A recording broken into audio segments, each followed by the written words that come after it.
Milking in-ear monitor DSP terus berlanjut. Tidak hanya brand satu ini atau ini, tapi SIMGOT pun ikut-ikutan. Dari in-ear monitor terbaru mereka yaitu IWI 100 DSP.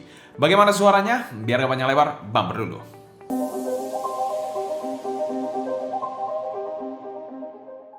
Halo semua, selamat datang di channel Sound Dictate bersama dengan saya Sebastian. Seperti biasa akan sharing info dan racun mengenai dunia personal audio, baik itu dari portable ataupun desktop audio. Berbicara soal SIMGOT, akhir-akhir ini mereka sedang naik daun banget ya. Sejak kemunculan EA500, in-ear monitor dari SIMGOT ini bisa dibilang sangat-sangat menarik untuk dibahas kan. Mungkin tuner lama mereka udah dipecat bro itu bro. Bisa aja sih, tapi saya nggak tahu ya.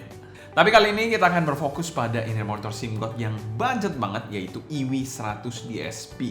Dan kalau bicara soal DSP, sangat identik dengan USB Type-C. Apalagi kan iPhone 15 kan sudah USB Type-C, jadi ini investasi jangka panjang ya kalau kalian menggunakan iPhone nantinya. Dan kabelnya sangat disayangkan dari IWI 100 DSP ini non-detachable untuk kabelnya. Jadi itu salah satu hal yang sangat-sangat disayangkan dibandingkan dengan IWI 100 biasa. IWI 100 biasa itu masih detachable. Dan ini non-detachable. Dan kita juga mau thanks berat untuk SIMGOT sebagai sponsor video review kali ini. Link pembelian saya taruh di kolom deskripsi di bawah dan 100% review ini adalah opini pribadi saya. Selanjutnya kita bahas packaging dari in-ear monitor satu ini. Packaging dari in-ear monitor satu ini pernah kita bahas pada video terpisah. Kalian bisa cek aja di link di atas. Dan sensasi unboxingnya ini adalah in-ear monitor yang bare bone banget menurut saya. Isinya juga B aja. Dan secara umum kami berikan skor B- untuk in-ear monitor satu ini. Banyak in-ear monitor budget yang memiliki packaging yang lebih baik dibandingkan in-ear monitor satu ini. Selanjutnya kita bahas build quality dari in-ear monitor satu ini. Oke, build sendiri dari in-ear monitor satu ini adalah bahannya plastik ataupun resin transparan. Saya nggak bisa membedakannya secara pasti, tapi yang pasti ini kopong ya, walaupun itu plastik atau resin. Kalau resin jelas ini bukan yang full resin ya. Kalaupun plastik memang seharusnya kopong gini sih memang. Dan low quality aja menurut saya untuk bahan housingnya ini. Dan terdapat ada beberapa fan hole di sini, satu di sini juga ada satu dekat bagian belakangnya ini. Kalau kita lihat ke bagian nozzle-nya sendiri, nozzle-nya ini agak sedikit angled, agak sedikit miring ya. Dan berbahan sama seperti bahan housing-nya, yaitu bahan plastik atau resin transparan itu. Dan ukurannya mungkin sekitar 4 mm ke atas dan sudah ada filter mesh-nya seperti ini. Kalau untuk nozzle-nya sendiri memang bukan yang panjang-panjang banget dan sudah ada lips-nya untuk bagian nozzle-nya ini. Memang dibuat angle gini biar fitting-nya lebih enak sih. Sedangkan kalau kita lihat ke bagian faceplate-nya ini mengingatkan saya banget pada IWI 100. Jadi IWI 100 juga faceplate-nya seperti ini dengan plate metal dan ada tulisan dan logo dari SIMGOT. Yes, dan ada satu fan hole di bagian ujung kanannya seperti ini. Untuk kabelnya sendiri ini adalah kabel non-detachable, sangat disayangkan dan tidak ada air hook di sini ya. Itu sangat-sangat krusial untuk pemakaian over ear ya. Kabelnya sendiri berwarna silver, single wire seperti ini kiri dan kanan. Dan plusnya ada sebuah mic, satu tombol seperti ini di bagian kanannya. Kalau kita turun ke bagian bawah di sini tidak ada chin slider, hanya ada splitter plastik karet seperti ini. Kabelnya pun mengingatkan saya seperti layout dari kabel KZ, ya dua line seperti ini juga. Walaupun ini warnanya sedikit silvery ya, beda dengan KZ ya. Lanjut ke bagian bawah, ini cukup lentur juga untuk kabelnya dan tidak mudah kusut. Lanjut ke bagian bawah, di sini ada yang spesial yaitu DSP-nya dengan jack USB-C. Ini tentu saja akan menjadi tren besar, apalagi iPhone juga sudah menggunakan USB-C. Untuk build quality dari IWI 100 DSP ini kami berikan skor B-. Secara housing memang agak kurang juga, kabelnya pun ya B aja sih. Selanjutnya kita bahas fitting dari IWI 100 DSP ini. Untuk housing dari IWI 100 DSP ini dia memiliki housing yang bisa dikategorikan kecil dan cukup ramping lah untuk sebuah in-ear monitor budget. Untuk bobotnya sendiri tergolong cukup ringan, baik itu housing maupun kabelnya. Jadi tidak terkesan mengganggu ataupun berbobot saat dipakai. Walaupun bentuk housingnya ini agak sedikit bertingkat, jadi ada dua layer ya. Jadi layer yang dekat nozzle itu agak sedikit lebih tinggi dibandingkan layer yang bagian bawahnya ini. Tapi tidak ada sudut-sudut tajam ataupun nggak enak saat dipakai. Cukup ergonomis. Dan untuk tipe pemakaiannya adalah regular fit, over ear seperti ini.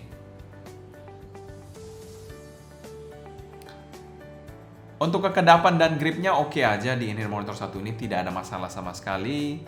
Untuk pemakainya sih seperti biasa aja, no problem, aman-aman aja so far. Oh ya, lupa, ini kita menggunakan AirTips bawaan dengan size M ya di inner monitor satu ini. Cuma satu hal yang mesti saya mention di sini, dia nggak ada air hook ya. Jadi agak sedikit awkward saat dipakai untuk pertama kali, karena akan PR aja untuk kalian untuk mana yang kanan mana yang kiri. Memang ada mic-nya sih, tapi kalau bisa kita lihat bagian atas gini agak sedikit membingungkan mana yang kanan mana yang kiri. Biasanya ada air hook itu sedikit banyak membantu untuk mendisting mana yang kanan dan kiri. Ini juga nggak ada air hook, jadi kalian mesti ekstra PR juga untuk masin di telinga seperti ini. Lalu air hooknya ditarik ke bawah dikit, yaitu sedikit PR aja untuk pemakaiannya. Dan secara umum kami berikan skor B aja untuk fittingnya. Lesson learned, air hook itu sangat krusial untuk pemakaian over ear.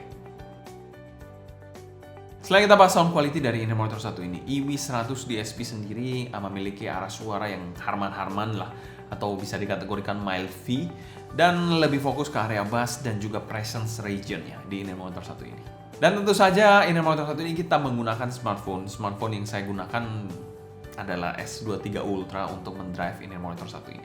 Kenapa saya mention HP-nya secara khusus? Karena memang pada saat di-pair dengan HP saya yang lain, suaranya agak berbeda outputnya. Lebih clear dan crisp di S23 Ultra.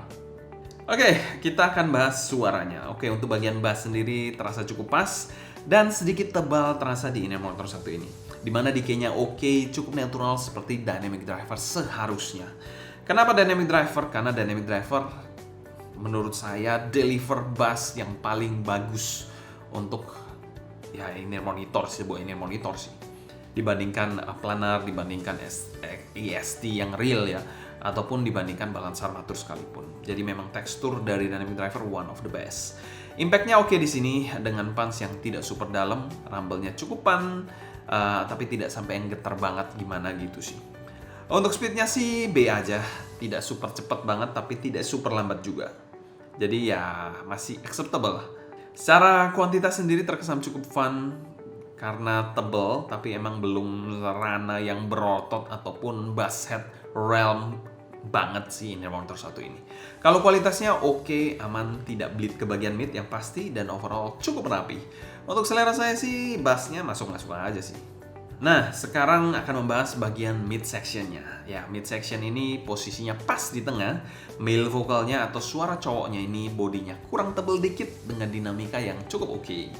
Artikulasinya cukup clear di sini ya, dengan emosi juga yang sedikit kurang luas menurut saya. Mungkin faktor DSP-nya ya.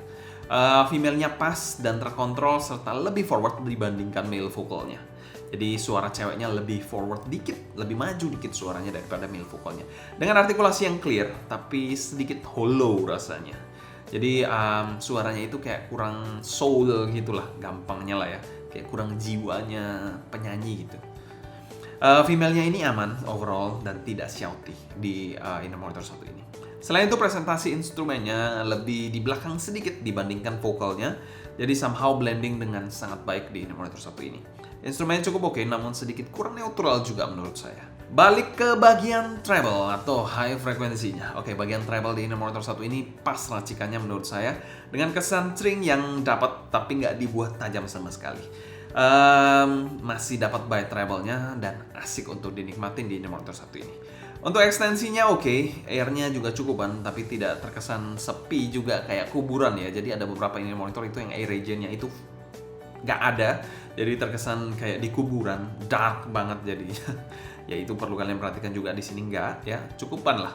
Selain itu untuk sibilance-nya masih agak nyerempet-nyerempet cantik di inner monitor satu ini. Dan secara keseluruhan, EV100 DSP ini kami berikan skor B+ untuk tonalnya. Termasuk tonal yang titik aman aja sih. Jadi nggak ada yang gimana-gimana lah. Kalau memang kalian pemula, ini adalah inner monitor yang bisa kalian consider. Karena memang suaranya cukup aman. Selain kita bahas teknikalitas dari inner monitor satu ini, presentasi dari inner monitor satu ini bisa dikategorikan all-rounder dan cukup asik lah suaranya. Untuk timbernya sendiri agak kurang neutral dikit, tapi nggak parah-parah banget ya, masih cukup acceptable, masih manageable di kelas harganya. Untuk soundstage-nya sendiri memiliki wide yang cukup oke untuk kelas budget, depth-nya cukup menarik juga di sini, dan tingginya memang nggak terlalu tinggi-tinggi banget, jadi agak kurang, dan simply ya 3D yang cukup oke lah, cukup megah, tapi memang nggak terlalu tinggi-tinggi banget. Di lagu Greatest Showman dia dapat menyajikan presentasi megah dari lagu tersebut dengan cukup oke di inner monitor satu ini. Untuk detailnya di Inner Monitor 1 ini so good untuk kelas single dynamic driver. Tapi perhatikan, ini bisa berbeda-beda saat kalian pairing atau colok DSP-nya atau Inner Monitor 1 ini dengan HP tertentu. Karena bisa aja berbeda. Untuk clarity-nya di Inner Monitor 1 ini juga cukup nice presentasinya. Untuk separasi imaging dan positioning, separasinya ini cukup oke, terpisah-pisah, asal jangan lagu yang rumit atau lagu double pedalan aja sih.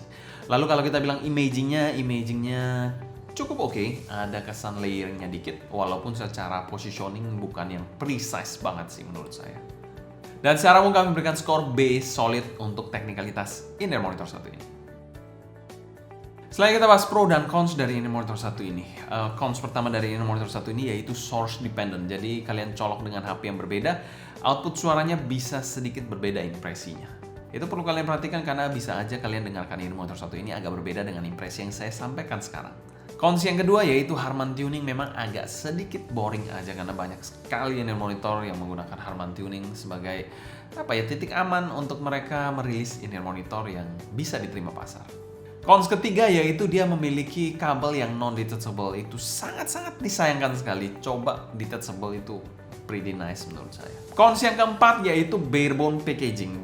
Ya harusnya packagingnya bisa di-upgrade lagi lah, lebih baik. Pro-nya dari Inner Monitor 1 ini suaranya ini all-rounder, jadi bisa menikmati semua jenis lagu tanpa kompromi yang parah. Jadi ini memang Inner Monitor yang all-rounder tapi master of none menurut saya. Untuk value format dari Inner Monitor 1 ini adalah Inner Monitor mungkin untuk kalian yang mencari USB-C jack. Ini Inner Monitor yang bisa kalian consider, apalagi memang harganya cukup affordable ya. Dan secara umum kami berikan skor B+ dan masuk pada kategori good value Inner Monitor. Terlepas dari kekurangan-kekurangannya sih, masih cukup acceptable. Kesimpulan, SIM-God bermain aman sekali lagi dengan ujung tombak USB-C DSP mereka. Good game, well played, SIM-God. Mungkin sekian dulu cerita saya mengenai SIM-God EV100 DSP ini. Kalau kalian suka jangan lupa subscribe, klik tombol like, follow Instagram, TikTok, and Discord kita @SoundDignity agar kalian tidak ketinggalan update-update terbaru mengenai dunia portable dan desktop audio. Kalau kalian ada pertanyaan seputar EV100 DSP ini, feel free tulis pertanyaan kalian di kolom komentar di bawah ya. Mungkin sekian dulu untuk video kali ini. Saya Sebastian dari Sound Dignity, pamit undur diri. Sampai jumpa di video berikutnya. Happy listening, stay healthy, ciao. Mungkin dari kalian ada yang notice ya, kalau di sebelah kanan saya ada rak yang baru dari kita, karena memang rak di sebelah ini sudah sangat kepenuhan. Jadi kita ada rak baru, cuma memang posisinya agak sedikit kurang estetik aja lah kelihatannya, memang agak mengganggu. Saya mohon maaf, nanti mungkin kita akan perbaiki lagi untuk posisinya biar lebih enak dilihat.